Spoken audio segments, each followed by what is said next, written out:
too.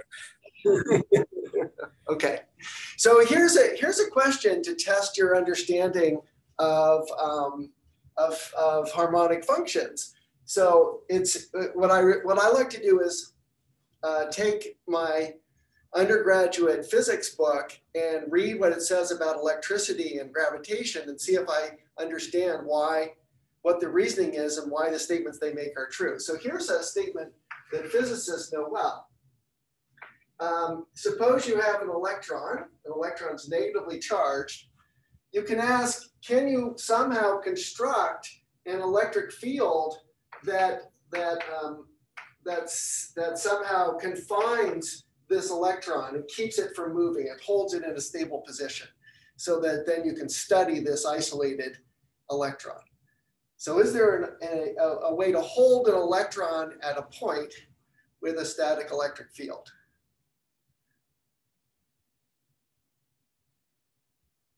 Well, from the way I asked the question, I didn't say how to do it. I said, can you? You can guess that the answer is no. So, if we're going to ignore the contributions of the electron itself to the potential, then if you want to have it stay still, we need a well in the potential, which corresponds to a minimum of a harmonic function, which isn't possible. That's exactly right. So thank you, Henry. That's right. So that's a nice way to think physically about the maximum principle, is that you can't hold an electron at a point. There's always some direction it can slide to make the potential lower.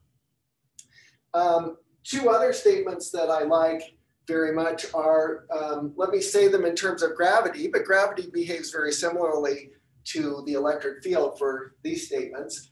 One statement is that if we want to study the motion of the moon around the Earth, then, well, it's too complicated to solve the equation with all the details of the Earth, so we just replace the Earth with a point mass that has the same weight, the same mass as the Earth.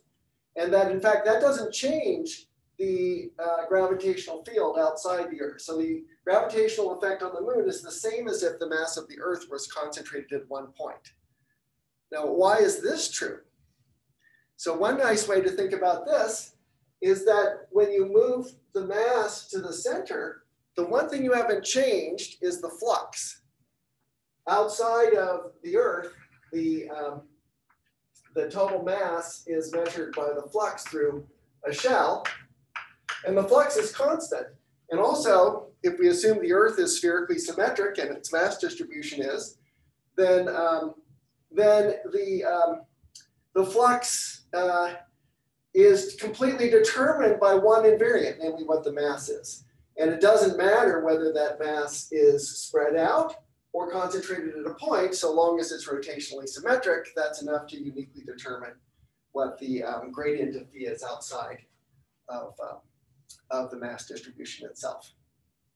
And the third statement, which I always found puzzling, but I now, but one can see why this should be true, I think, is suppose that Earth is hollow.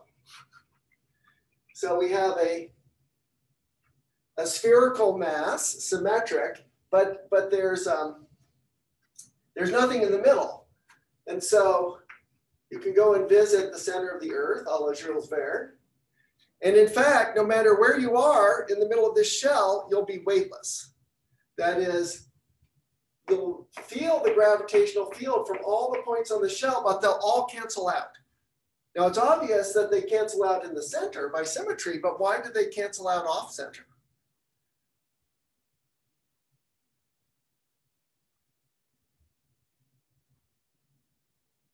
Anyone have an idea? Is this the maximum principle again? You can, yes. How would you, but Henry, you were so good with the previous question. So, somebody else want to jump in? Why you should be weightless inside the Earth?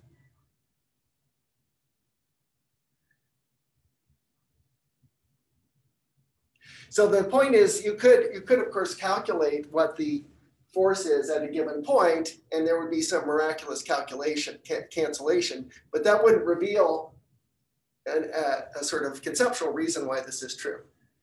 But it does have to do with the maximum principle, or rather, it has to do with the fact that if you have a harmonic function and you know its values on the boundary of a region, then you know its values in the interior by the maximum principle. So there's a unique solution. So what do we know about the gravitational potential on the inner boundary of this shell? Just by symmetry.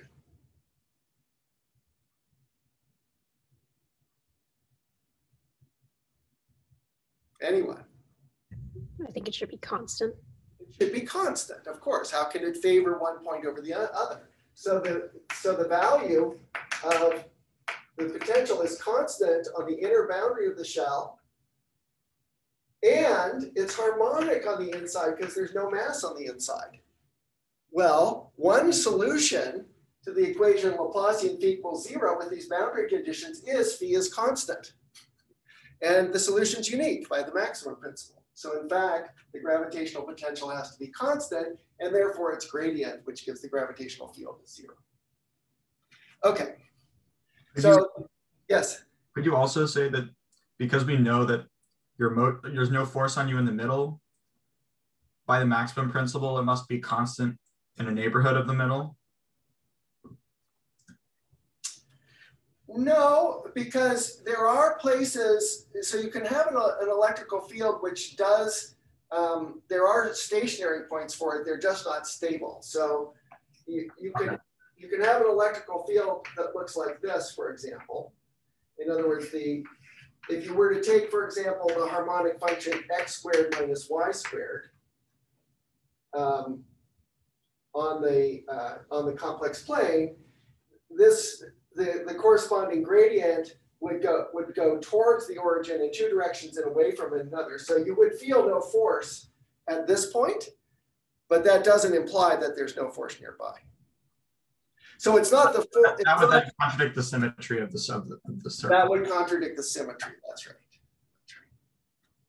Okay, so let's go on to our study of complex analysis and its interaction with harmonic functions.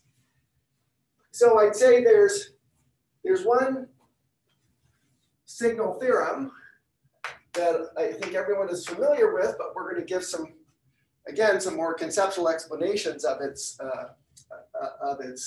content. Is that a function, of course, a reasonably smooth function, phi of z on a domain in the complex plane is harmonic. And I'm thinking here of a real valued function. If and only if locally we can write phi of z is equal to the real part of f of z, where f is analytic. So this is one of the close connections between analytic functions and harmonic functions. And I should probably mention another close connection, which will be implicit in the discussion that follows, is that also if phi is harmonic and f is analytic, then the composition of phi with f is harmonic. Harmonic functions pull back to harmonic functions under analytic maps. So in fact, you can think of this in the following way. We have a domain omega, and we have a map f to the complex plane. And on the complex plane, we have a harmonic function. Phi of z is the real part of z, i.e. x. Well, when you take this function and you form phi composed with f, you just get the real part of f of z. So in other words, the obvious way to make a harmonic function is to take the function x on the complex plane and pull it back under an analytic map. And the claim is that, in fact, all harmonic functions arise in that way. Okay, so understanding this theorem is closely related to these three different ways of writing the Laplacian I mentioned last time.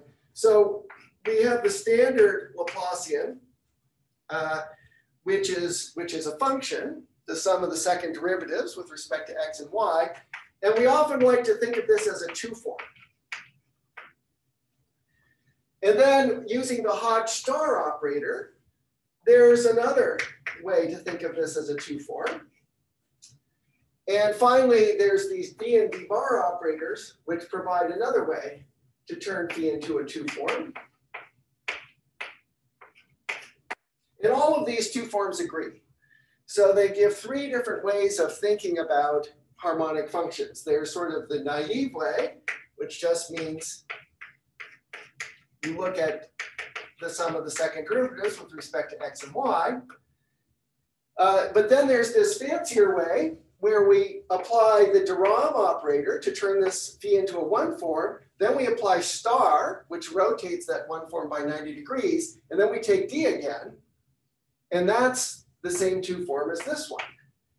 And the star operator is conformally natural. So that shows that being harmonic is invariant under change of coordinates. And then what about this guy here, d and d bar? So I was just starting to introduce these operators last time. So they can be written as follows. We have, what we call it, d phi, I guess. D phi dz, I'll say df. Df dz is, well, let's say d dz. The differentiated stream with respect to z means you take 1/2 the partial with respect to x minus I d dy.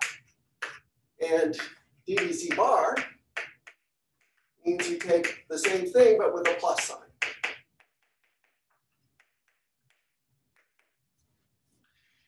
Now, when we have a one form, alpha, the complex plane, there's two natural one forms in local coordinates, namely dz, which is just dx plus I dy, and dz bar, which is dx minus I dy. And these form a basis over the complex numbers for the one forms at a point, for the cotangent space. And so if you have a one form, you can locally write it as, or in local coordinates, write it as alpha 1 dz plus alpha, and maybe I'll call this 1, 0, plus alpha 0, 1 dz bar. You just split it up as a combination of these guys instead of writing it as a sum of something times dx and something times dy. And these are called the 1, 0 and 0, 1 parts of your one form. Now, similarly, if you take the exterior derivative of a function, you can split that one form up into its dz and dz bar parts, and they turn out to be just the derivative of f with respect to z times dz plus the derivative of f with respect to z bar times dz bar. And so these components, the 1, 0 and 0, 1 components of exterior d, they're called df and d bar f. So in brief, the complex structure gives you a way to take the exterior derivative and write it as the sum of sort of a complex part, complex analytic part, and a complex anti-analytic part. And by the way, just as d squared, this operation extends to give a map from one forms to two forms as well, and d squared equals curly d squared equals d bar squared is equal to 0. Okay, so one of the advantages of these complex forms is that that the Cauchy-Riemann equations take a very simple form, namely f is analytic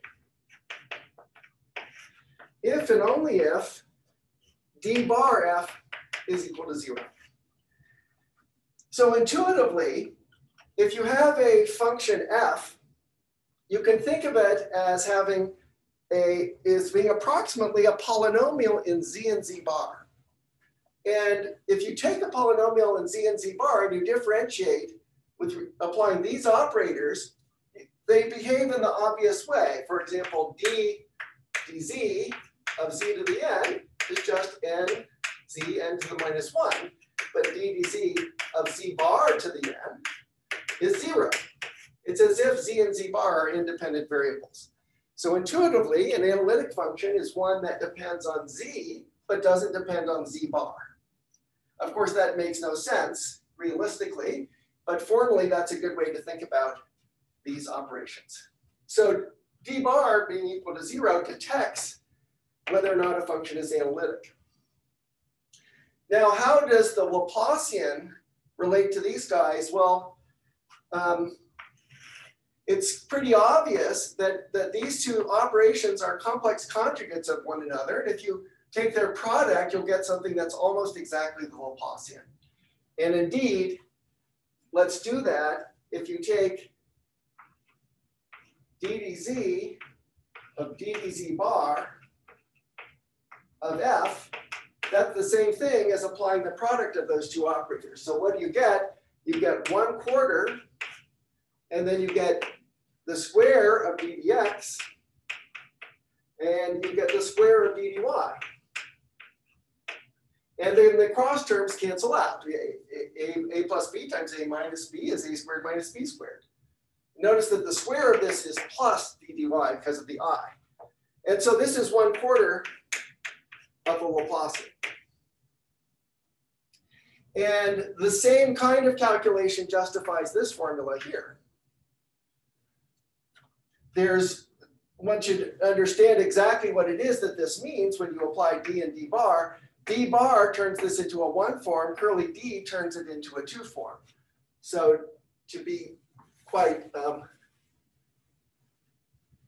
careful with that calculation, let me just say how it works out. You find that d bar of phi is what we just wrote down. It's 1/4 the Laplacian of phi, but then this is multiplied not by dx by dy, but by dz wedge dz bar. And then it turns out that I over 2 dz wedge dz bar is the same as dx dy. And so taking into account this factor of I over 2 gives this 2i here. Okay, so that's a little explanation of what all these symbols mean. So let me first make a couple of remarks about the relationship between this theorem and these three different formulations of the Laplacian. So the first thing is, let's just note that if f is holomorphic or analytic, this implies d bar f is equal to 0. But now what happens when you take dd bar of f? Certainly that's 0 to 2. So in other words, this first order differential operator is a factor of the Laplacian. So anything that's killed by it is also killed by the Laplacian. So this is equal to 0. Now, of course, up to a sign, you could reverse the orders of these operators. So if f was anti-analytic, if it was the conjugate of an analytic function, it would also be harmonic. And because of that, the real part of any analytic function is certainly harmonic. Now, what about this statement, the converse, that if you start with something that's harmonic, you can write it as the real part of an analytic function? Well, let me elaborate that in terms of this definition of the Laplacian. I think that's kind of neat. This is really a picture you should have in mind whenever thinking about analytic and harmonic functions. So let's look at the level sets of phi under the assumption that the Laplacian of phi is 0. So phi assumes some range of values like this. And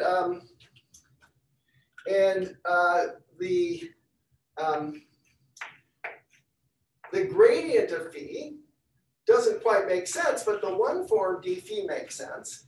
This is a form that can be evaluated on vectors, and it vanishes on the vectors that are tangent to the level sets of phi.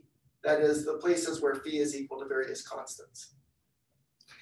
Now what can we say about the one form star d phi?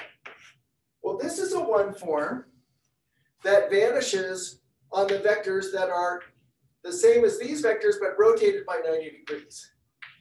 So it annihilates the vector field orthogonal to the level sets of phi.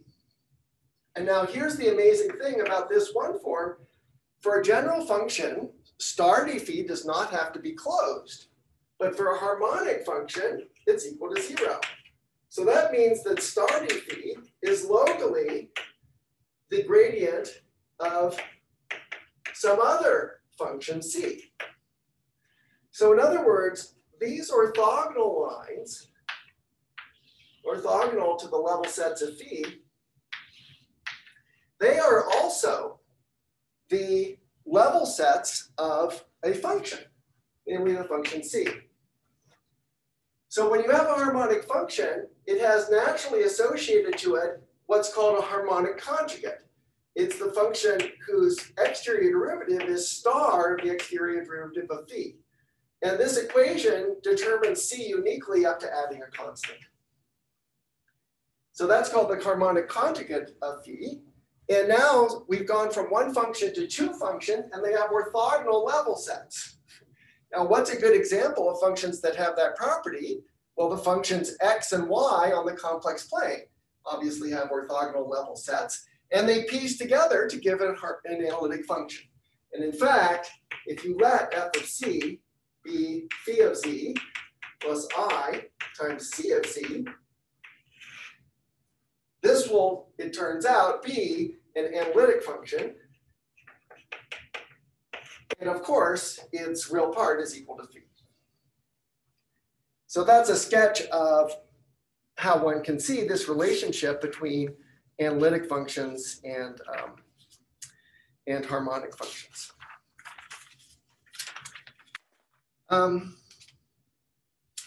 Okay.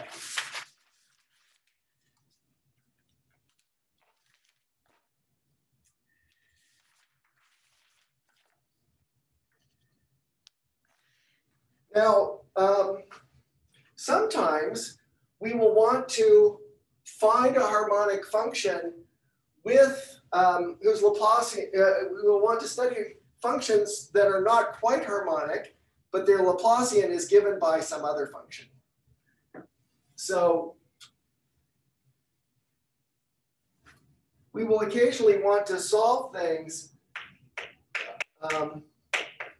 equations like the Laplacian of phi is equal to g. And let's say, for example, g is c infinity with compact support, just to be concrete. Now, of course, the solution to this equation will not be unique because we can add any harmonic function. Any solution to the homogeneous equation can be added to the solution to the inhomogeneous equation. So what we're really interested in finding is one function, phi, which satisfies this equation. And there's a well-known approach to this, which would be completely intuitive to physicists and is familiar to anyone who's studied distributions. Namely, we should look for a fundamental solution.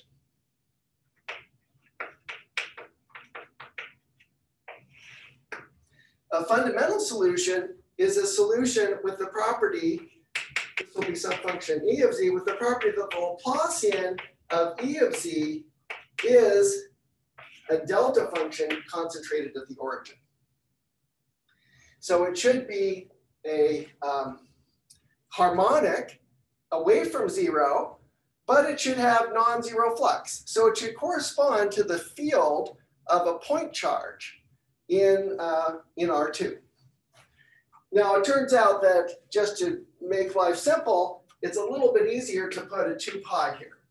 So I'm going to solve for a solution like this. But then the great thing is that once you know how to solve for the delta function, then you can solve for any function g. So if you take this fundamental solution and convolve with g, and then take its Laplacian, well, that's the same thing as taking the Laplacian of either side, say the Laplacian of E, and convolving with G. And the Laplacian of E will be 2 pi times the delta function at 0 convolved with G, and that just gives G itself. So in other words, if we know the Laplacian of a point charge, it gives us a nice expression for the Laplacian of an arbitrary charge distribution. And even if we were originally interested in just smooth data, it's very useful to solve for singular data, that is for the case of a fundamental of a delta function.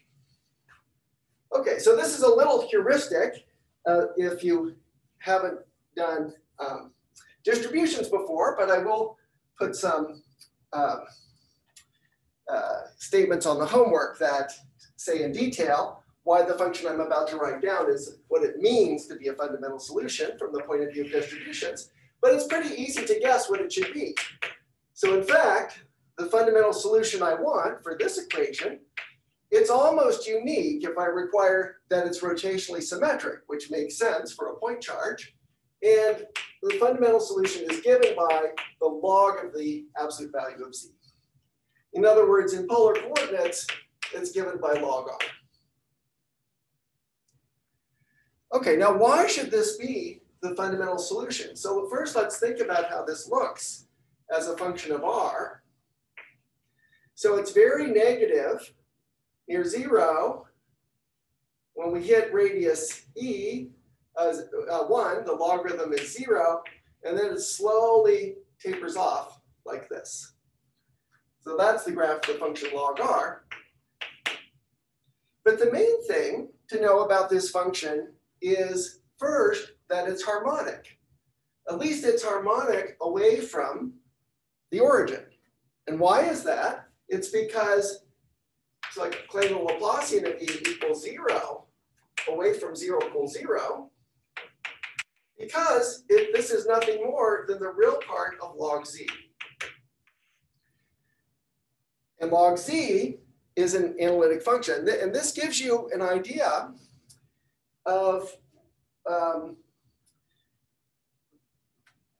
the reason I put this word in the statement about harmonic functions. So the function log z is locally given by the function log absolute value z is locally the real part of log z, but there is no globally defined analytic function called log z on the punctured complex plane. When you go once around the origin, the argument of z increases. So remember that log z is the log of the absolute value of z plus the argument of z. So in fact, both of these functions are harmonic functions. But the argument of z is multi-valued. So we can't choose a single valued branch on the punctured complex plane. Still, locally we can form log z, and e of z is locally the real part of that analytic function. Okay, now how about figuring out what's happening at the origin? Why do I say that this corresponds to a point charge at the origin? Well, that's not too hard to justify. We can look at the gradient of E. So if we differentiate this function with respect to R, after all, it is rotationally symmetric, so its gradient will point in the radial direction.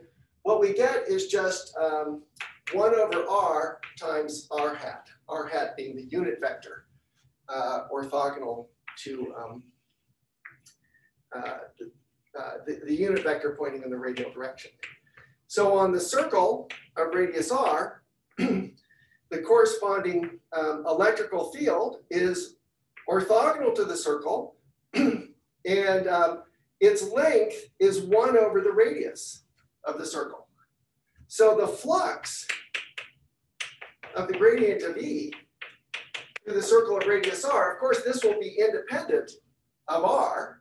And if we did the circle of radius 1, this would just be r hat, which is length 1, integrated over the circle, which is length 2 pi. So this is 2 pi. And what that indicates is that this field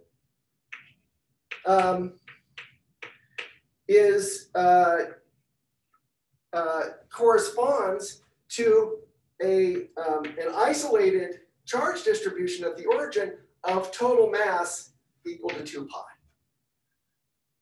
And so in fact, one can show that as a distribution, the Laplacian of E is equal to 2 pi times the delta function at the origin. Okay, so we will use this fundamental solution over and over again in the sequel. So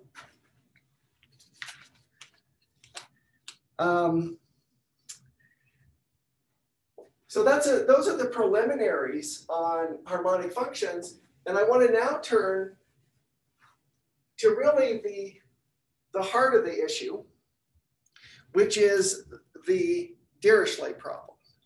So the Dirichlet problem is to find a harmonic function with given boundary conditions.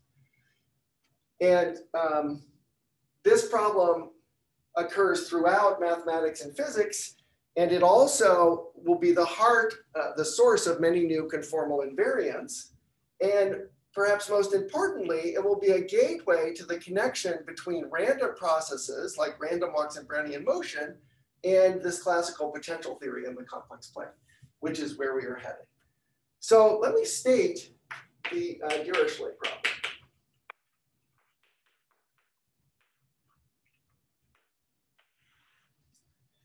So it's pretty simple. We let omega contained in C be a domain, by which I mean a connected open set.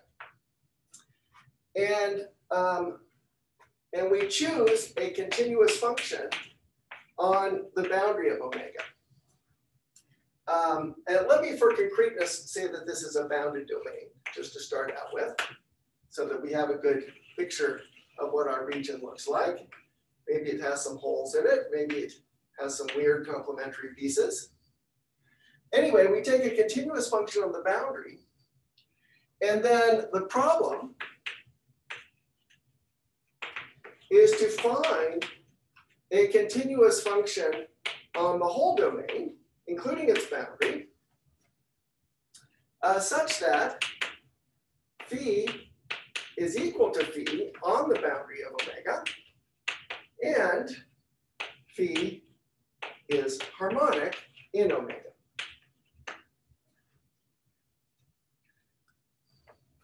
This is the Dirichlet problem.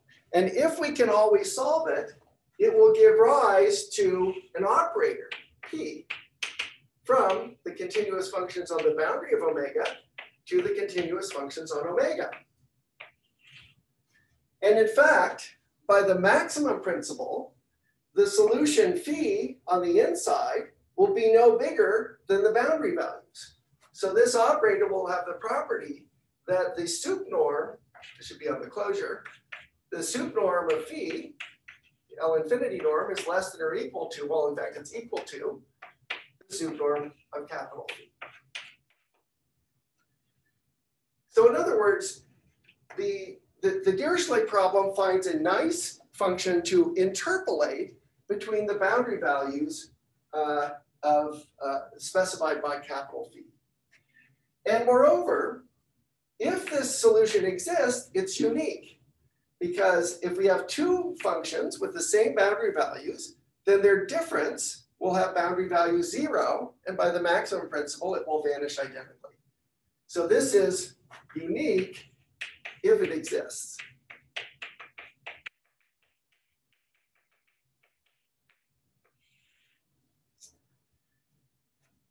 Okay, so that's the problem. It's to try to construct this operator P, or more naively, try to find this function that solves our problem.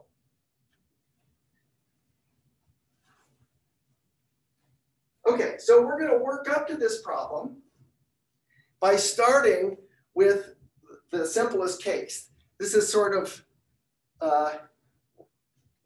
like the mathematician who is trying to find a way to make a racehorse to win the Kentucky Derby. And when his patron asks him how much progress he's making, he says, well, I've solved it for the sphere.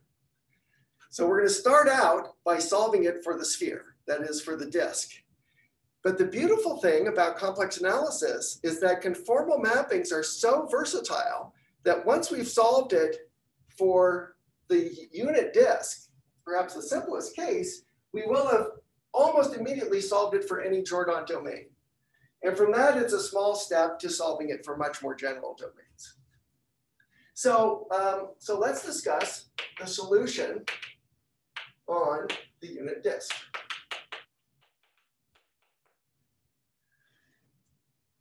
And there's a way to say this which is very fast. It's so fast, just don't blink because you might miss it. So the theorem is the Dirichlet problem has a solution on the unit disk. Proof. So what we're going to use is the Stone-Weierstrass theorem. So contained in the continuous functions on the circle, there's a vector space which consists of finite Laurent polynomials. So this is the set of boundary values of functions that can be expressed as the sum from minus n to n of an z to the n. And by the way, I should say that these are, we're going to do this for complex valued functions. Just easier that way. The z to the n, we want to use z to the n. What do we know about this subspace of C of S1? This can't be the whole space because this space has only countable dimension. This is an uncountable dimensional vector space. But what do we know about the relationship between these two spaces by the Stone-Weierstrass theorem? The right is dense in the left.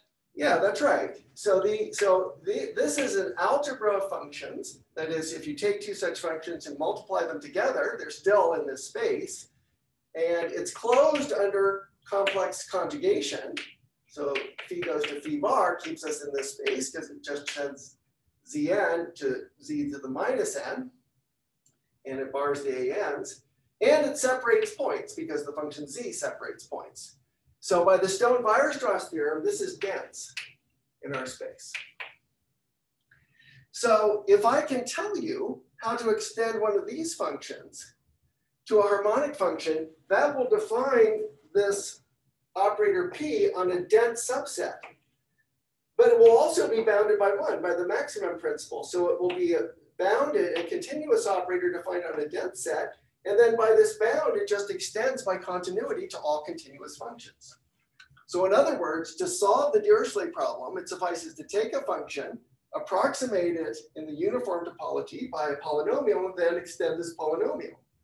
Now, how do you extend this Laurent polynomial? That's very easy. So we take phi and we rewrite it as the sum from 0 to n of an z to the n plus the sum from minus n to minus 1 of an, and then remember that z bar is equal to 1 over z on the circle.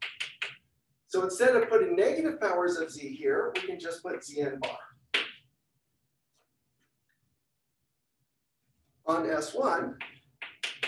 But now this formula makes sense for z inside the disk because we no longer have negative powers of z. Sorry, this should have been to the minus n. So let me make this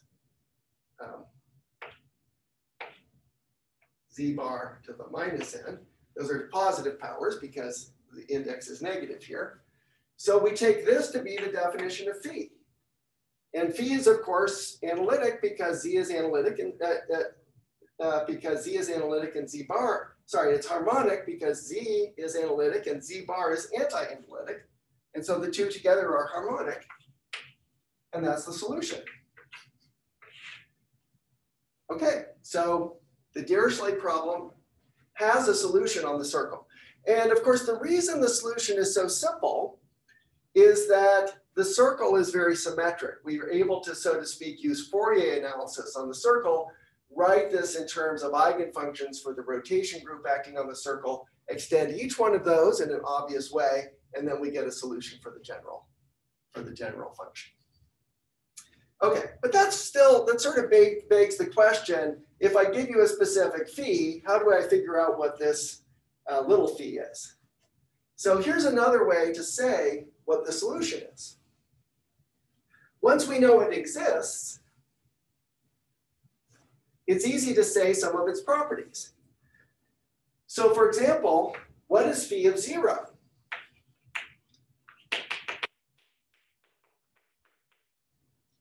Well, by the mean value theorem, phi of 0 is nothing more than the average over the unit circle of capital phi of z. So in other words, it's 1 over 2 pi times the integral of capital phi of z d theta. On the other hand, the solution is natural. That is, if we take an element A, the automorphism group of the disk, and we say, suppose we take our data and we compose with A, and then we extend it. What's the extension? Well, it's the same thing as first extending our original data and then composing with A. Because harmonic functions are preserved under the Mobius transformations on the disk. And so if we solve for a function with the right boundary data here and transport it by A, we'll get a new harmonic function and its boundary data will be transported by A. So it's the unique solution. So what that means is that once we know what phi is at 0, we can write a similar formula for what phi is at any point, because we can always take the point we're interested in and translate it by A to the origin. And then we take the average of phi transported by A, and then we move it back. In other words, if we can express this condition, that the value of phi of 0 is the average of phi of z over the circle, and we can express this in terms of the intrinsic hyperbolic geometry of the disk, then it will work for every point and not just for the origin. Once it works for the origin, by naturality, it will work for every point. So here's the theorem.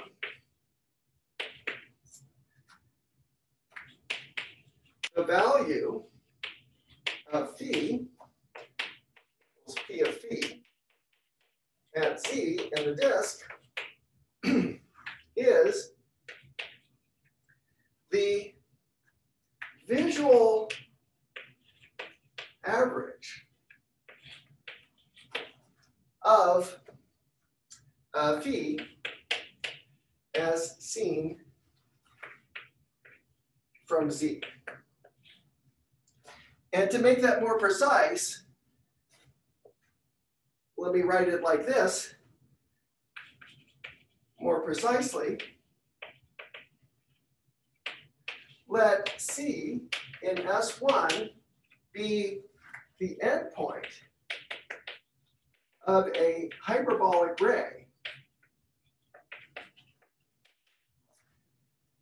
based at Z in the disk with random angle theta in S1. Then phi of z is the expected value of phi, capital Phi at this point C. And here's the corresponding picture.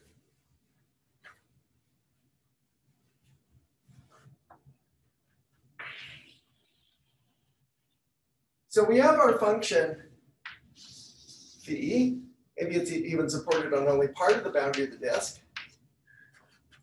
And then we have our point z. Perhaps z is quite close to the boundary of the disk.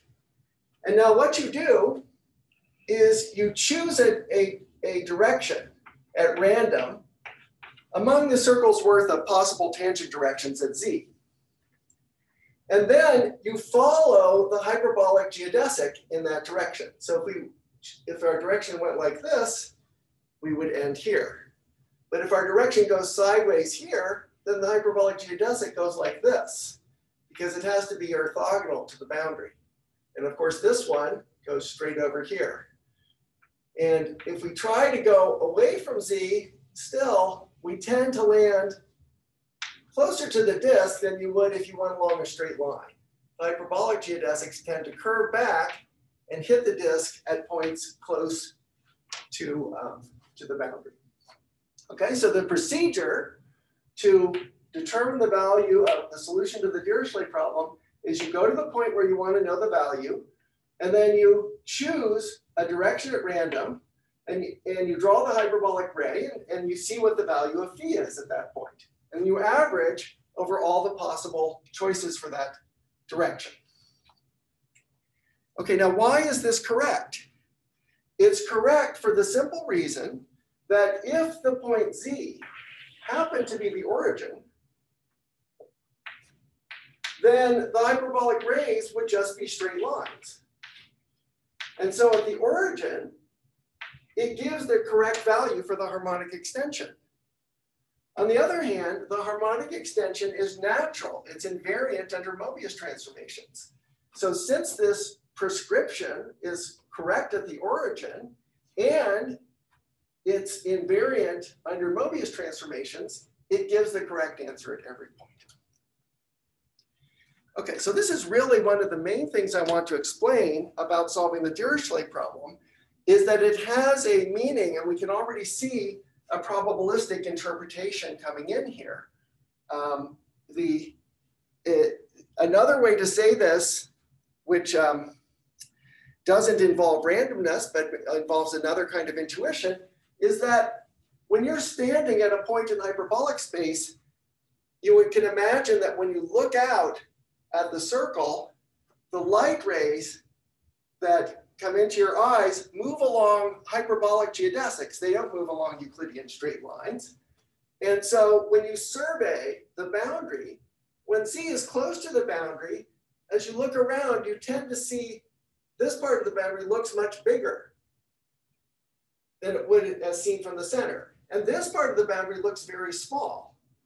And so what happens is that the average value of phi in your visual field depends mostly on the values of phi close to where you're standing, and it depends very little on the values far away. Okay, so this is the geometer's solution to the Dirichlet problem. First, we proved theoretically that there is a solution. Secondly, we gave a geometric description of what the solution is.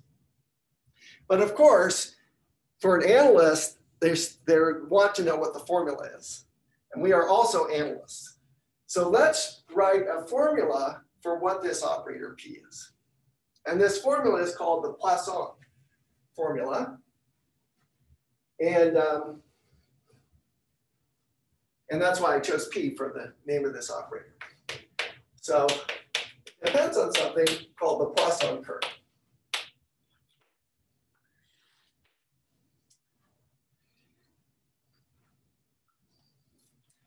Okay, so we want to give a formula for P phi evaluated at z. In other words, for this extended function z. And to do so, again, it's very instructive to allow the function phi not to be just a continuous function, but to be a distribution. In fact, to be a delta function at the origin. So we haven't defined what it means to solve the Dirichlet problem for a distribution, but let's pretend we're physicists. We don't really care. We can barely tell the difference between the delta function and a regular smooth function. So let's take the function that is a delta mass at 1 and is 0 on the rest of the circle. And let's try to figure out what is the Plasson kernel applied to this delta function. And the reason this would be good is that once we know the solution for the delta function, we can then just convolve that solution with phi, and we'll get the solution for an arbitrary function on the circle by the same principle that worked for the fundamental solution of Laplace's equation in the plane. So let's see what we're trying to come up with. What we're trying to come up with is a harmonic function to the real numbers with the property that it tends to 0 at every point on the boundary of the circle, except at 1 where it should blow up. What else do we know about this function? Well, in fact, we also know what its value should be at the origin, because its value at the origin is the same as the total mass of the function on the circle. And the total mass is 1 because it's the delta function. So we want phi to send the disk to the positive real numbers because this function is between 0 and infinity. It's never negative. And we want it to have the property that phi of 0 is equal to 1. And of course, it should be harmonic.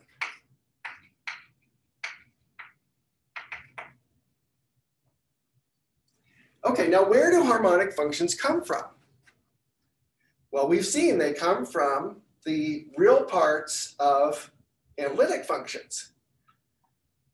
So suppose that we had such a function phi, we could then write phi of z as the real part of an analytic function. But just for convenience, I'm going to write it as the imaginary part of an analytic function. And let's think about what this analytic function would do. It would be normalized so that its imaginary part at 0 is 1. So let's say we normalize it so that f of 0 is equal to I. And then we want to normalize it so that it vanishes. Its imaginary part vanishes on almost all of the circle. So f of z is a real number for z in the circle, except possibly for the point 1. And then at the point 1, it should be equal to infinity. So can we think of an analytic function that sends the disk into the complex plane and has these 3 properties? Well, there's one more property that I haven't emphasized, which is that this function's phi goes to r plus. So phi is greater than or equal to 0. And so that means the imaginary part of f is positive. So f doesn't quite map the disk into the complex plane. It maps the disk into the upper half plane. Now, what's the simplest kind of function that maps the disk to the upper half plane? Conformal equivalence? Yeah, a conformal mapping, in other words, a Mobius transformation. So the obvious choice for this function f is the unique Mobius transformation that sends 0 to I, and it sends 1 to infinity. And say by symmetry, it sends -1 to 0. And it's a Mobius transformation. So what's a Mobius transformation that does that? Well, we could take f of z to be equal to, we wanted to have a pole at 1, so z minus 1 on the bottom. We make it 1 minus z. Then we wanted to vanish at -1, so 1 plus z. And then we wanted to send 0 to I, so we put an I in front. So f of z equals I times 1 plus z over 1 minus z has the property that its real part looks very much like a good solution to this problem, rather its imaginary part. So let's just see what its imaginary part is. So the imaginary part of f of z is the imaginary part of I, and then we want to turn this into something with a real denominator. So we multiply by the complex conjugate of 1 minus z on the top and bottom, we get 1 minus z squared. And then on the top, we get 1 plus z times 1 minus z bar. Then we're taking the imaginary part. So that's the same thing as taking the real part after we throw away the I. On the bottom, what we have is real. And then on the top, we only need to save the terms that are real. So we get 1. And then we get z minus z bar. That's purely imaginary. And then we get a minus the absolute value of z squared. And of course, that's real. And so that's the answer. Okay, so maybe I'll sum this up, this heuristic argument up as an actual mathematical statement. So theorem, the Plasson kernel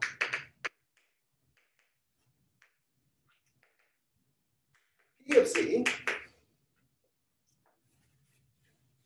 which we've just derived, equals 1 minus z squared over the absolute value of 1 minus z squared,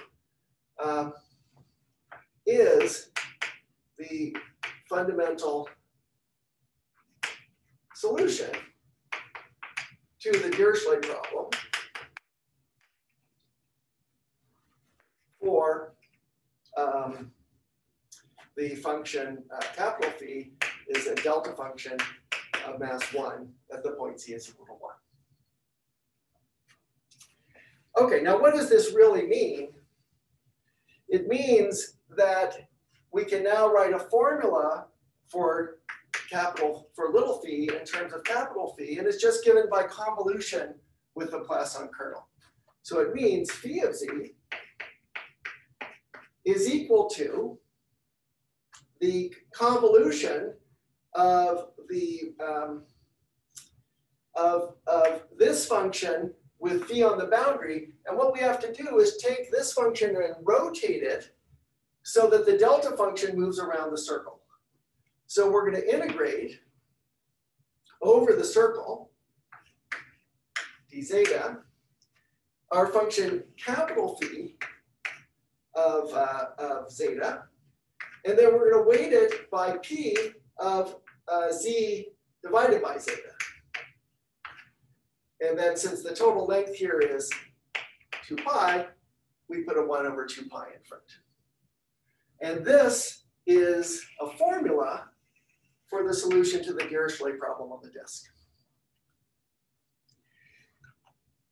So note, by the way, that one of the key points of this is that this function here is actually harmonic on the disk.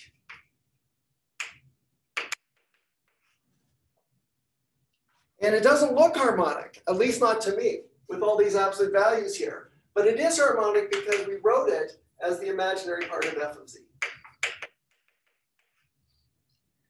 Moreover, just to be as sort of sanity check to make sure the constants are right, let's see what phi of 0 is. So phi of 0 is 1 over 2 pi times the integral. And now we have to take p of 0, but when 0 is 0, p is just 1. So that's 1 over 2 pi, the integral of phi of zeta d zeta, which is indeed the average of phi over the unit disk, as it should be by the mean value theorem. That was where we started. Okay, so this discussion was kind of heuristic, but it could be verified by checking, for example, that the values of this function are really telling you the distribution of the endpoints of random rays from a point Z. Or to put it differently, the way this kernel transforms under automorphisms of the disk could be checked, and it would then verify that it's actually solving our problem. Or perhaps more to the point, we can make the following observation. This function is obviously harmonic in Z. P of Z is harmonic in Z, and we just rotated it. We applied an automorphism to the disk. So this is harmonic. So this integral is a linear combination of harmonic functions. And the only question is, does this quantity here, phi of Z, tend to capital Phi of zeta when Z goes to zeta? So to justify this formula, all we have to do is check that it has the right boundary values.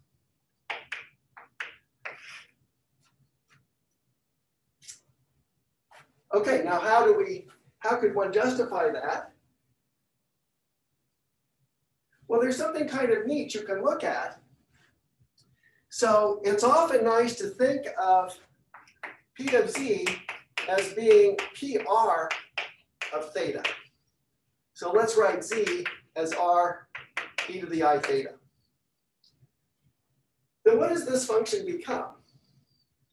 It becomes 1 minus R squared.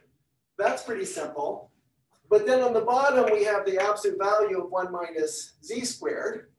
So let's just see what that would be. The absolute value of 1 minus R e to the I theta squared is, well, let me write it like this, or the absolute value of 1 minus C quantity squared is 1 minus C times 1 minus C bar, which is 1 minus C minus Z bar plus the absolute value of Z squared.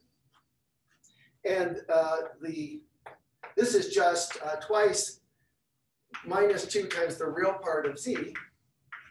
So we get 1 minus 2 R cosine theta plus R squared.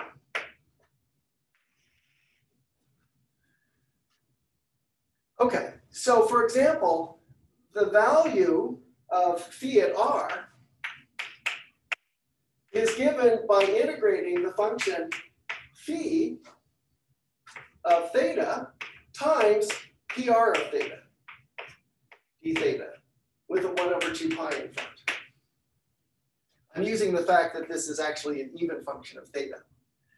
And so it would be nice if we could understand what these functions look like. Now these functions have the property that their average is 1, that their integral is 1. Why is their integral 1? Because this function is harmonic. So its average over any circle, which would just be the integral of this with respect to theta, its average has to be the same as the radius r varies. So this function has total mass 1, and what's happening is it starts out being the constant function when r is 0, and then it starts to concentrate more and more at theta is equal to 0. And as a consequence, the values of phi near theta equals 0 are weighted more and more heavily in this integral. And therefore, as r goes to 1, this converges to phi at 0. And that just verifies that this function phi, constructed by this formula, has the proper boundary values as you move towards 1 along the positive real axis. So let me just conclude this discussion of the solution on the disk by giving you a picture of this beautiful function, these Plasson kernel. And there are several relevant pictures, I should say, on the web page for the course. Let me try to pull this one up.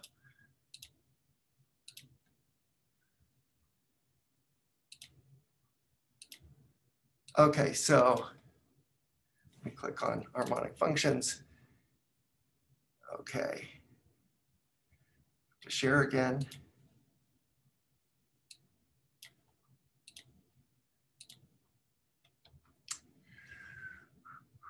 Okay, there we go. So I hope that's sharing my, is this sharing my full screen or is it sharing my window? Anyway, what you should see. Full screen. Full screen, okay. So let me try to make it a little bit better. Hang on a sec.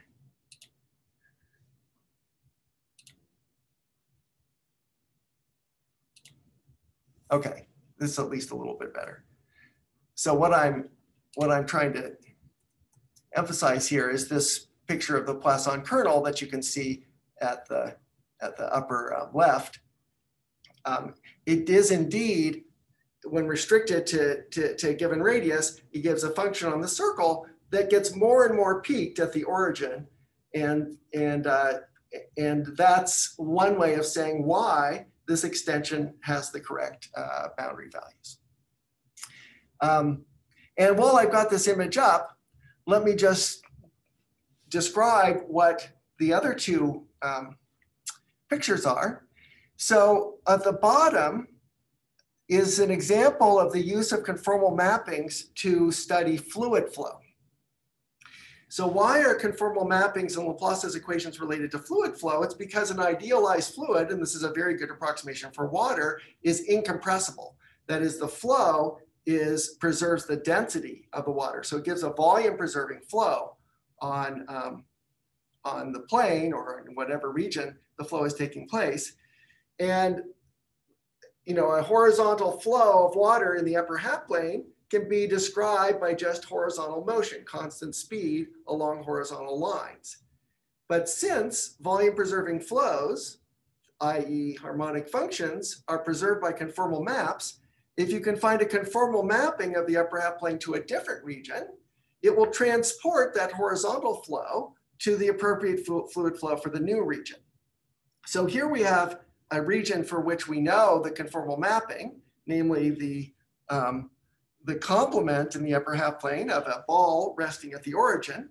And using that conformal mapping, we can simply transport the level sets of the horizontal and vertical lines in the plane over to horizontal and vertical lines that go around this obstacle, this circle that's resting on the boundary of the region.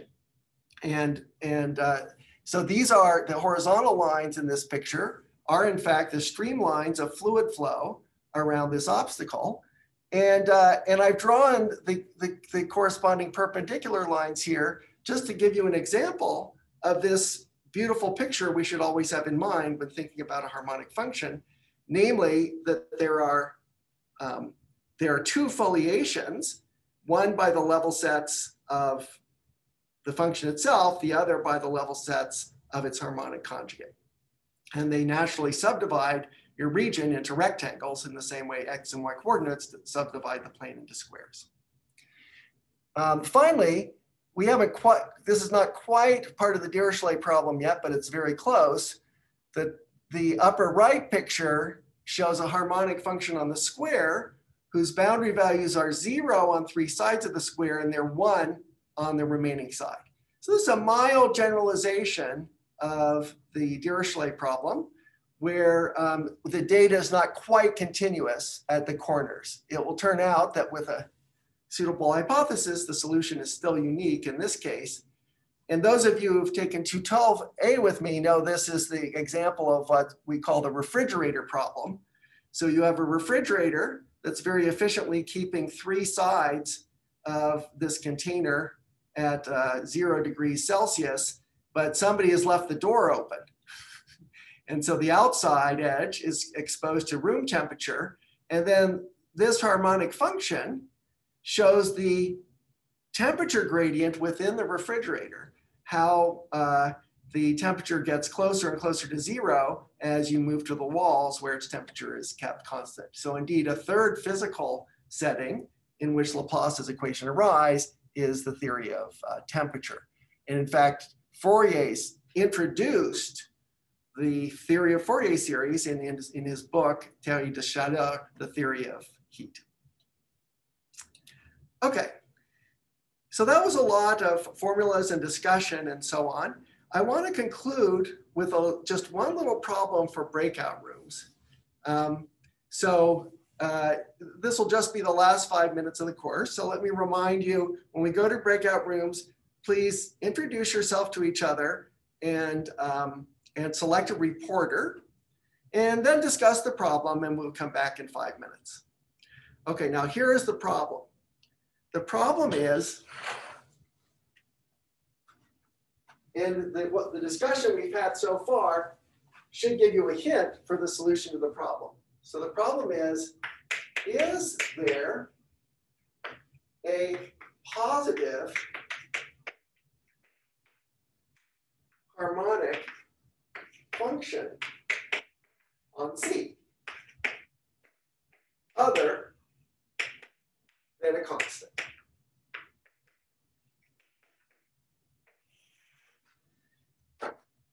Now you might be able to guess that there are no bounded harmonic functions on C other than the constants, because that sounds a lot like the fact that there are no bounded holomorphic functions on C other than a constant. But what about positive harmonic functions? is it possible there's a positive harmonic function on the complex plane? Okay, so I'll send you to breakout rooms for a discussion, and we'll come back and we'll conclude with that today.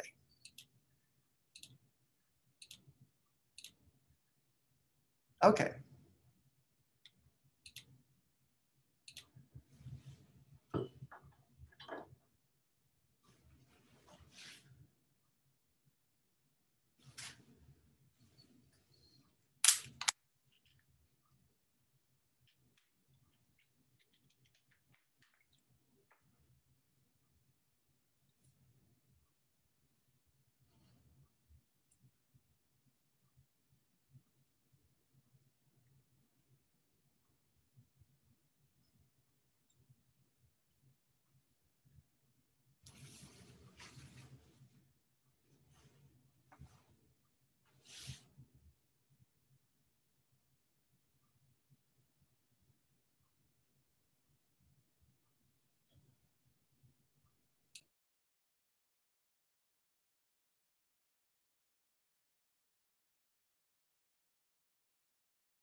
Okay, I was hoping everybody would come back.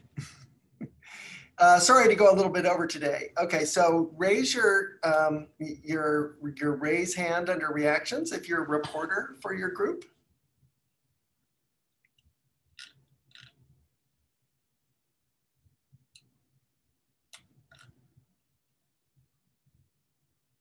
Okay, CJ, can you give us a little report?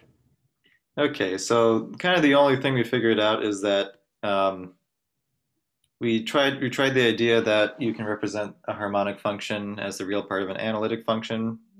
So if you could do that globally by little Picard, that would imply that you have to hit the function has to be dense on the real line. But with that, the statement we proved today was only about a local representation. Wow, still, that's great. And let's hear from another reporter. Nobody's raised their hand. Is there another reporter from one of the other groups? I'm the reporter, but I couldn't raise my hand. I don't know. I didn't find the. Go ahead, Tina. So what we said if we have a positive harmonic function, it means we have an analytic map from at the C to the upper half plane, and so we can send that upper half plane to this. So it is from about to a bounded region. So the only thing is constant. Great. Okay. So you also used you were able to get away with something much weaker than the Picard theorem because you notice the image goes to the upper half plane, just as in the example that we did today. Great. Any other reporters? Henry. So that's the same thing that we came up with, but I was sort of wondering thinking about whether we can do this with the averaging principle, because you know that the function's always positive, so that there's no cancellation of negative and positive in the average. So then you could try to apply averaging to like some symmetric regions and try to prove something about the order of growth. But I didn't get anywhere further than that. I think that's very interesting. And I think an argument like that can be carried out. But I was really going for more of this sort of Schwartz lemma type argument. Another reporter want to weigh in? I think we had 5 groups, so there should be 2 more.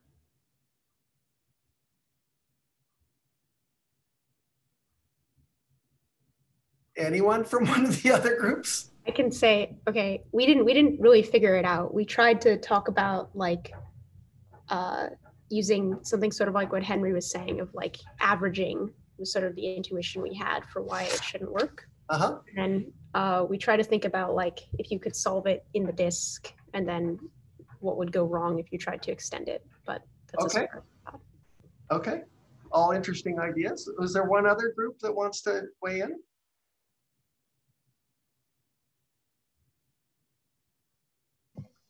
Yeah, we were trying to make the function e raised to minus phi, and by composing with e raised to minus z, and then trying to say that it becomes a bounded harmonic function.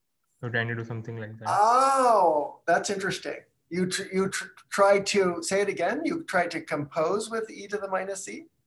Yeah, because the function phi is positive, so we are thinking that e raised to minus z composing with that should make it bounded. That's beautiful. Okay, so I think everybody had got to some interesting ideas about the solution, and both of those, several of those were what I was thinking of, which was that. So first, our domain is the complex plane, and we have a phi going to R. And in fact, we can globally write phi as the imaginary part of some f of z, where f sends c to the upper half plane. Now, CJ raised a good question, which is how do you know that you can do that globally? And the reason is that to find this f is going to be something like phi plus c, IC, and IC is, the c is computed by solving the equation dc is star d phi. Remember, we did this at the beginning of today's lecture. And what you're trying to do is take a closed one form and write it as an exact one form. And you can do that whenever you're on a simply connected manifold, or more generally than the first homology vanishes. So this you can always solve locally, but you can solve it globally on the complex plane because it's simply connected. And so in fact, you can find this F globally, and then indeed it goes to the upper half plane. And then the two solutions, that both of which were very nice, actually all three were very nice, was one is you can map this isomorphically to the disk. Another is you can apply e to the IZ and it will go to the disk. And a third is you can just observe that if you go to the upper half plane, you certainly omit more than one value. So a constant, and by the Picard theorem, in all three cases, this function is constant. Okay, so let me just give you a preview of something that's coming up on the homework. There's a very nice enhancement of this theorem, which has to do with positive harmonic functions on the disk. And you can also use this enhancement to prove the result. And the statement is that if you map the disk into the positive real axis, or the upper half plane, into the positive real axis by a harmonic function, then this map is distance decreasing. In other words, it satisfies the Schwarz lemma.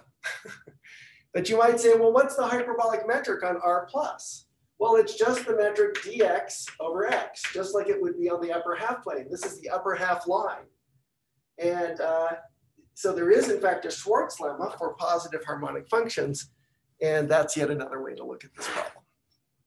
Okay, so I think that's enough for today. And I'll stop the recording and I'll hang around after lecture.